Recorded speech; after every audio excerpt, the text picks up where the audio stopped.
शिवपाल जी, आपको बौद्ध धर्म की बड़ी अच्छी समझ है, बौद्धिस्ट भी हैं आप। जो कल मोदी जी ने अशोक स्तंभ, जो अशोक लाट है, उसका जो उद्घाटन किया है, उसको लेकर तमाम लोग सवाल खड़े कर रहे हैं, सोशल मीडिया पे आलोचना कर रहे हैं। जिस तरीके से उसका उद्घाटन किया गया, जो एक हिंदू रीति रिवाज के, उसको आप कैसे देखते देखिए, मैं पहले तो ये बता दूं कि जो देश के अंदर हर चीज़ को धर्म से जोड़ा जा रहा है, ये गलत है। आपका व्यक्तिगत धर्म हिंदू हो सकता है, जैन हो सकता है, बौद्ध हो सकता है, सिख हो सकता है, पारसी हो सकता है, कोई सी पंथ के हो सकते हैं, नानक पंथी, कबीर पंथी, रैदास पंथी आप हो सकते हैं। ये आपका व्यक्तिगत धर्म है। देश का कोई धर्म नहीं है। देश की पार्लियामेंट का कोई धर्म नहीं है। संविधान का कोई धर्म नहीं है।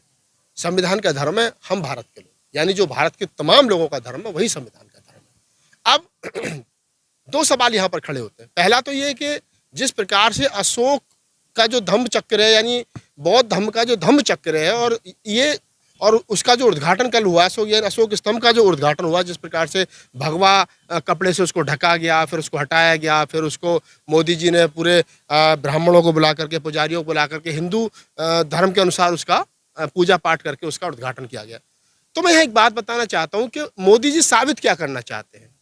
जो अशोक स्तंभ बौद्ध धर्म का प्रतीक है, अगर मैं थोड़ा सा डिटेल में चला जाऊं और आपके दर्शकों को बताऊं, अपने दर्शकों को बताऊं कि जब सम्राट अशोक ने 372 ईसा पूर्व से और 349 ईसा पूर्व तक लगभग 40 साल जो है सम्राट अशोक ने राज किया, और जब उन्होंने अंतिम 4 साल में बौद्ध धर्म अपनाने के बाद में धर्म का प्रचार किया, तो सारनाथ में सबसे पहले 65 फुट ऊंचा अशोक स्तंभ में धम्म जो स्तंभ है वो बनाया गया, जिसको बाद में अशोक स्तंभ कहने लगे।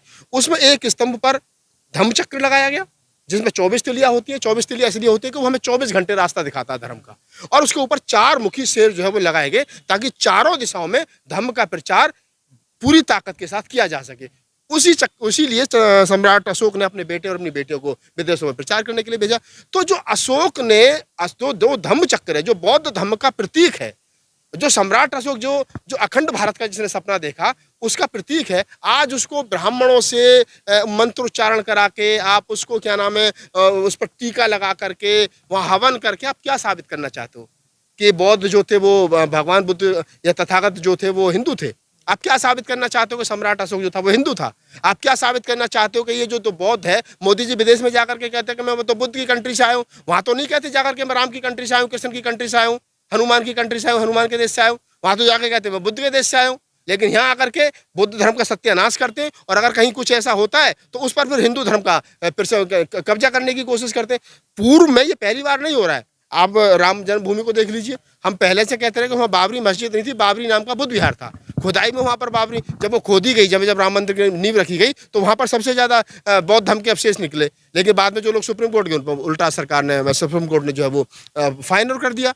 अभी आप देखिए कि चाहे दंत मंदिर था भगवान बुद्ध का, जहाँ आज हिंदुओं ने अपना कब्जा कर रखा है। बाबा साहब डॉक्टर अम्बेडकर ने कहा कि मुझे 6 महीने का समय दो, मैं देश में जितने हिंदू मंदिर साबित कर दूंगा कि ये सबके सब बौद्ध मठों को तोड़ करके बनाए गए। सम्राट अशोक ने अपने अंतिम 3 साल में 84,000 बौद्ध स्कंद बनवाए। आप बताइए वो कहाँ है? वो तोड़ करके सब तुमने उन पर कब्जा कर लिया, आर्यों ने, विदेशी लुटेरों ने, और वहाँ पर जो है वो बना लिया, आपने अपने अपने मंदिर बना लिए राम के, कृष्ण के, काल्पनिक भगवानों के। और आज आप सम्राट अशोक की जो धम्म चक्र है, धम्म चक्र है, उसको धम्म चक्र जो है, हम भगवान बुद्ध ने जब पहली बार धम्म का उपदेश दिया था सारनाथ में, तो हम कहते हैं उसको धम्म चक्र पवतना दिवस, यानी जिस दिन भगवान गौतम बुद्ध ने अपना धर्म का पहला उपदेश दिया था, उसको हम धम्म चक्र पवतना दिवस कहते हैं, जिसको हम अशोक चक्र भी कहते हैं, हालांकि वो धम्म चक्र है। तो आप बुद्ध के धम्म चक्र को, बुद्ध की निशानियों को, बुद्ध के स्तंभ को क्या साबित करना चाहते हो? मोदी जी क्या साबित करना चाहते हैं ये कह करके, दिखा करके कि हमने देखो उसको टीका लगा दिया, वहां मंत्रों ने। अरे भैया, जिसका आप पूजा कर रहे हो, जिस अशोक स्तंभ की आप पूजा कर रहे हो, वहां मंत्रोच्चारण ब्राह्मणों की अनुमति नहीं है, एंट्री नहीं है। सम्राट अशोक के धर्म में, बुद्ध के धर्म में इनकी एंट्री नहीं है भाई। बुद्ध ने तो कितनी बार हरा दिया ब्राह्मणों को अपने शास्त्रार्थ में, और ये मैदान छोड़ करके भाग गए। आज बुद्ध के स्तंभ का जो पूजा पाठ कराया जा रहा है, लोकार्पण किया जा रहा है, तो वो ब्राह्मणों से कराया जा रहा है। अब बुद्ध के धर्म को अनपढ़ गवार ब्राह्मण, इनकी पुजारी को जरूरत पड़ेगी क्या? तो ये जो कहने की और बताने की कोशिश की जा रही है देश के अंदर, ये समझना चाहिए इस देश के अम्बेडकरवादियों को, कबीर पंथियों को, नानक पंथियों को, रैदास पंथियों को, और जो ट्रेडिशनल अपने आप को बुद्धिस्ट कहते हैं उनको, उन तमाम लोगों को समझना चाहिए कि आपकी जो विरासत है उस पर कब्जा करने की कोशिश की जा रही है, और हो रहा है कब्जा। आप देखिए शिवलिंग, जितने पुराने मंदिर है, शिव जी के नाम पर मूर्ति उठा करके लोग बुद्ध की मूर्तियों की पूजा हो रही है। तो ये चल क्या रहा है? हमारी विरासत पर, हजारों साल की बुद्ध की विरासत पर को छीना जा रहा है, कब्जा किया जा रहा है, उसका हिंदुईकरण करने की कोशिश की जा रही है। और हम लोग हाथ पे हाथ बैठ करके देख रहे हैं, बोल तक नहीं रहे। खामोशी की चादर हम लोगों ने तान रखी, ओढ़ रखी है। तो विरासत पर कब्जा हो रहा है। बिल्कुल विरासत पे कब्जा हो रहा है। 2500 साल पहले जो विरासत बुद्ध दे करके गए थे, 372 ईसा पूर्व से 349 ईसा पूर्व तक, जो लगभग 40 साल का शासन सम्राट अशोक का रहा, और उनमें भी जो अंतिम 3 साल हैं सम्राट अशोक के, उनमें जो उसने 84,000 बुद्ध स्कंद बनाए। मैं तो कहता हूँ ये जितने धर्म के ठेकेदार बनने हैं भैया, पहले हमारे 84,000 बुद्ध स्कंदों का तो हिसाब दे दो। ये कहाँ गए? दो ना हिसाब भैया। आपको क्या नाम, ज्ञानव्यापी मस्जिद में शिवलिंग तो दिख जाता है, लेकिन शिवलिंग के नीचे भी खोद करके देख लो थोड़ा सा, वहां बुद्ध विहार मिल जाएगा। क्यों नहीं देते हो आप जवाब? बुद्ध को रोज शंकराचार्य बुद्ध के लिए अपशब्द कहते हैं कि बुद्ध ने ये नुकसान कर दिया, वो नुकसान कर दिया, हिंदू धर्म का और पाखंड का और इसका और उसका। आज बुद्ध धम्म के स्कंद का मंत्रों उच्चारण करके उसका अनावरण किया जा रहा है, उसकी पूजा पाठ करके। क्या दर्शाना चाह रहे हैं मोदी जी? क्या जापान, थाईलैंड, कोरिया, उत्तर कोरिया, दक्षिण कोरिया बुद्धिस्ट कंट्री में जाकर के ये कहेंगे कि हमारे बुद्ध धर्म की पूजा ब्राह्मण करते, बौद्ध भिक्षु नहीं करते? अरे जिस धम्म चक्र के चारों तरफ घूम करके, जिस बुद्ध क्या नाम है अशोक स्तंभ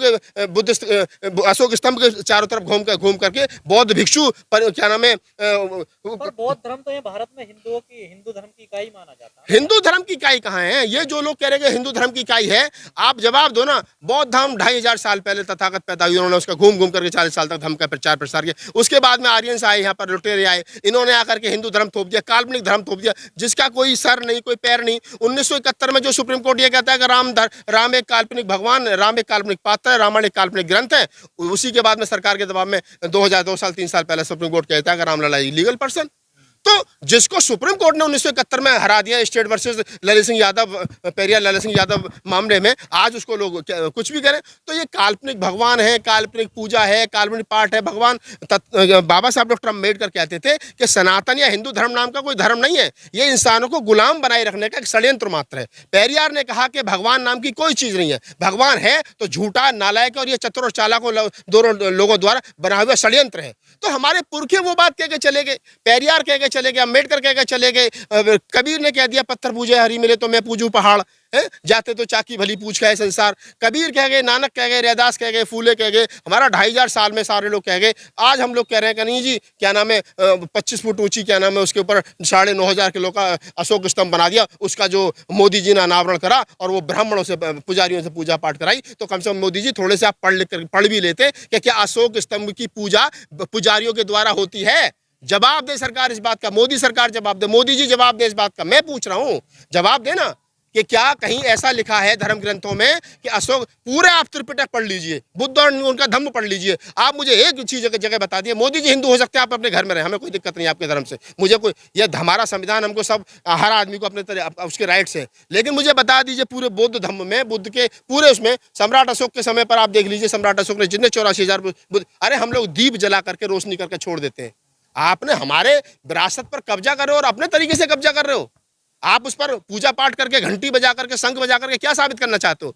ये जो ढपोल संघ देश के अंदर चल रहे हैं और तमाम लोग हाथ पे हाथ रख कर देख रहे हैं कि मोदी है तो मुमकिन है। हाँ, ये तो लग रहा है कि मोदी है तो मुमकिन है। लेकिन जो शेर बनाए गए हैं उस अशोक स्तंभ पर, उन शेरों की भी आलोचना की जा रही है। नहीं, शेरों की आलोचना की जा रही है, लोग कह रहे हैं कि उनका मुंह बहुत चौड़ा है। मैं मान सकता हूँ 19-20 हो सकता है, लेकिन जब किसी चीज़ का आकार बढ़ता है तो हर चीज़ का आकार बढ़ता है, ऐसा नहीं है कि एक ही चीज़ का आकार बढ़ता है। मेरा उसके आकार से नहीं हो, शेर का मुंह छोटा कर दो, बड़ा कर दो, रहेगा अशोक स्तंभ, वो बदलने वाला नहीं है, वो राम की मूर्ति नहीं बन जाएगी। और जो लोग ये कहते थे कि हम राम को क्या नाम है इस देश को हिंदू राष्ट्र बनाएंगे, तो अभी 25 फुट ऊंचा अशोक स्तंभ लगा है ना बिस्टा हाउस की सर पे, राम की मूर्ति लगा लेते, कृष्ण की लगा लेते। क्यों नहीं लगाई भैया? लगाते ना। पता है तुम्हें भी, इनको भी पता है कि अगर विदेशों में मुंह दिखाना है ना तो सम्राट अशोक के देश से आए, बुद्ध के देश से आए, यही क्या करके दिखाना है। वहां और कुछ बिकने वाला नहीं है बुद्ध के अलावा, बुद्धि बिकेगा वहां।